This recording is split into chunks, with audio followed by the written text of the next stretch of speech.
A la Vall del Llémena, a Catalunya, hi ha un tresor gairebé oblidat, el pèsol groc. Potser el nom no us sona gaire, i és normal, però més enllà de ser un simple llegum, representa una clau per a l'autosuficiència i per recuperar una tradició agrícola molt arrelada. Anem a descobrir-ne els secrets. M'agrada molt aquesta frase, perquè va al cor de la qüestió. Recuperar el pèsol groc no és només fer hortolà, és un acte de sobirania alimentària. És una declaració d'intencions, vaja, una manera de recuperar el control sobre el que mengem i com ho produïm, tancant per fi el cercle que va de l'hort directe a la taula.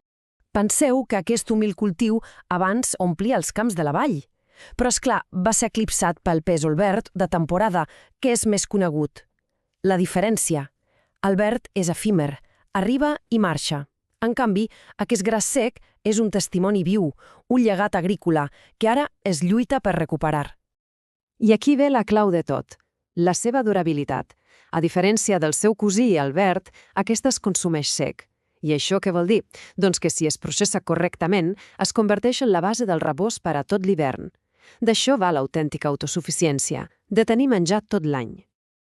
Bé, doncs comencem a desvelar secrets. I el primer, curiosament, no es troba a la planta en si, sinó sota terra, perquè el sòl de la Vall del Llémena amaga un autèntic motor de regeneració natural i aquest llegum n'és el gran protagonista.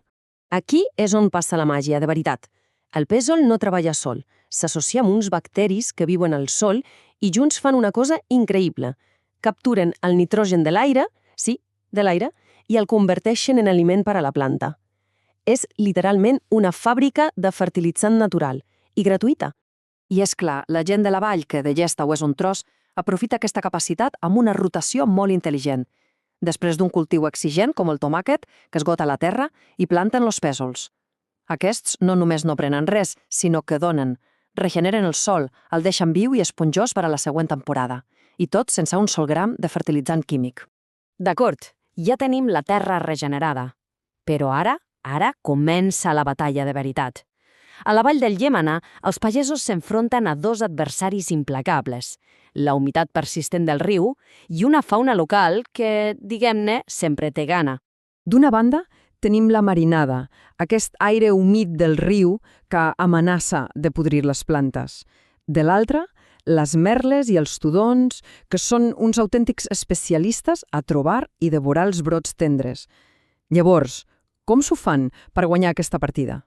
La solució contra la humitat no ve de la tecnologia, sinó de l'observació. És una arquitectura d'allò més enginyosa, construïda amb els mateixos recursos que ofereix el paisatge de la vall. L'estratègia és brillant per la seva senzillesa. Primer, amb canyes i branques d'avellaner, s'aixequen les plantes per allunyar-les de la humitat del terra. La collita només en dies secs i assolellats. Finalment, els fardells s'espangen en un porxo ben ventilat i es deixa que l'aire de la vall faci la feina, deixant les beines perfectament cruixents. Pura eficiència. I què passa amb els ocells? Doncs aquí la solució no és posar xarxes ni espantar ocells, sinó que és un autèntic joc d'enginy. Es tracta d'entendre el comportament de l'adversari per avançar-se als seus moviments. El secret se redueix a aquest número, entre 8 i 10 centímetres. Aquesta és la profunditat a la qual s'ha de plantar la llavor. Sembla un detall sense importància, oi? Doncs és la clau de tot. La genialitat d'aquesta tècnica és gairebé psicològica. En plantar tan fons, la llavor gasta totes les seves reserves només per brotar. Quan un ocell l'arranca, el seu botí és una llavor buida, sense cap valor, i l'ocell aprèn ràpidament. Aquest esforç no compensa. Un cop collit i superats els reptes del camp, el pèsol arriba a la cuina. Però, abans de cuinar-lo, hi ha un pas clau, l'esclat, una tècnica ancestral que consisteix simplement a partir-lo per la meitat. Però per què prendre's aquesta molèstia? Es podrien consumir sencers, com els cigrons. La resposta la trobem en dues raons molt poderoses, fruit de generacions d'experiència pràctica. Les raons són ben clares. La primera és la seguretat. En partir-los es detecta de seguida si hi ha corcs, i així s'evita que un sol insecte faci malbé tota la collita. La segona és la practicitat. Un pèsol esclat, sense pell, es cuu molt més ràpid. Això significa estalvi de temps i d'energia.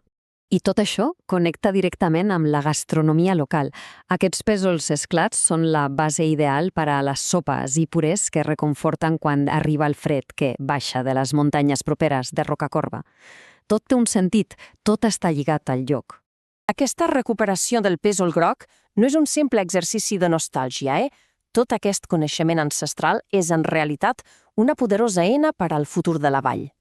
Aquesta saviesa no es troba als catàlegs de llavors comercials. És fruit de l'observació, de l'assaig i l'error, d'escoltar la terra. És un coneixement transmès de generació en generació, perfectament adaptat a les condicions úniques de la vall del Llémena. I aquí rau el missatge més potent. Un gest tan simple com plantar una filera de pèsols pot tenir un impacte enorme.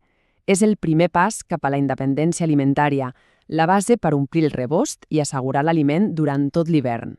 Al final, aquesta història ens deixa amb una pregunta que va molt més enllà dels pèsols. És una invitació a mirar el nostre propi entorn amb ulls nous, a preguntar-nos què ens pot oferir la terra que trepitgem i si estem disposats a fer l'esforç d'aprendre-ne per recuperar una connexió que potser hem perdut. Una reflexió que crec ens interpel·la a tots.